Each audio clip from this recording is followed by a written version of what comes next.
Dinisallow nyo na lahat. Yes po, kasi direct violation po ito ng joint circular.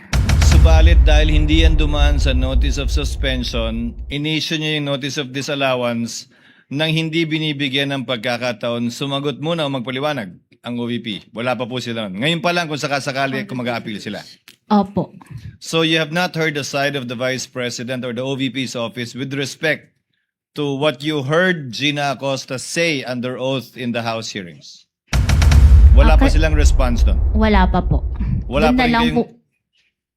Doon na lang po sa appeal.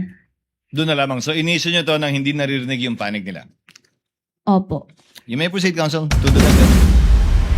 Dadagan ang Dito News Update.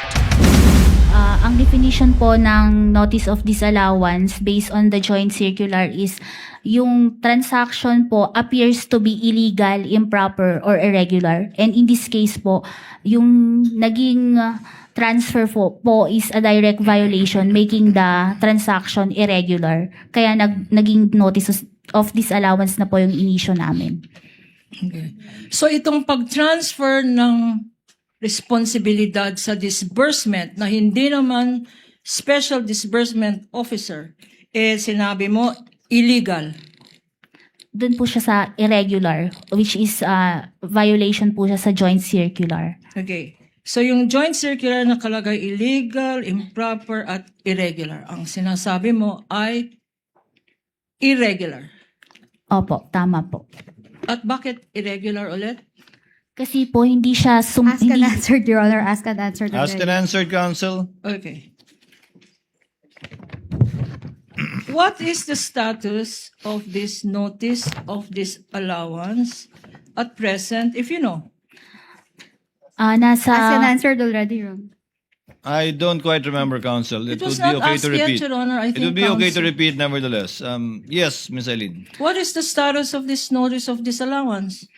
nasa prescribed period pa po ang OBP para po mag-appeal sa commission proper po. Okay. With the indulgence of Counsel, and what is the prescribed period to appeal before the Commission? 180 days po after nila ma-receive yung notice of disallowance. 6 months. Opo. You may proceed, Counsel. And to your knowledge, are they still well within this 6-month period to Ask and submit? answered already, Your Honor. Your Honor, please, it is within, this is follow-up to the question of the presiding officer. What is the period? 180 days. My question is the 180 days still currently applicable? Yes po. Okay. Next, Madam Witness, are you still okay? Opo. Punta naman tayo dito sa Department of Education.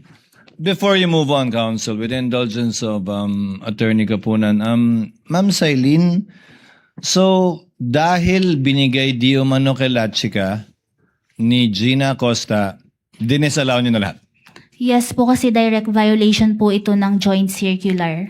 Subalit dahil hindi yan dumaan sa notice of suspension, in-issue nyo yung notice of disallowance nang hindi binibigyan ng pagkakataon, sumagot muna o magpaliwanag ang OVP. Wala pa po sila. Ngayon pa lang kung sakasakali kung mag-a-appeal sila. Opo. So you have not heard the side of the Vice President or the OVP's office with respect to what you heard Gina Acosta say under oath in the House hearings. Wala pa Okay. silang response doon. Wala pa po. Wala Doon pa na rin lang kayong- po. Doon na lang po sa appeal. Doon na lamang. So in-issue nyo to nang hindi naririnig yung panig nila. Opo. You may proceed, Counsel, to the DepEd.